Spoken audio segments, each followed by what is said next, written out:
There are more than one variety of yellow dragon fruit. Um, this is a good example.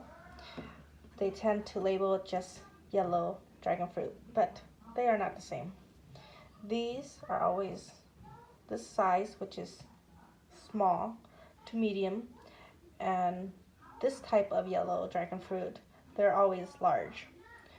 Their seed, you can see, even if this is a larger size dragon fruit, they'll still have these huge seeds.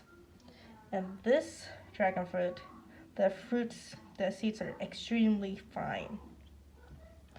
So this one, the smaller dragon fruit, it's much sweeter, but it's, I would say, very sweet.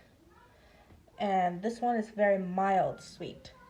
So just depend on your preference how sweet you like your dragon fruit, but it is not the same variety. So let's keep in mind when you talk about dragon fruit, even in the red skin one, it could have red flesh inside, or it could have a white flesh.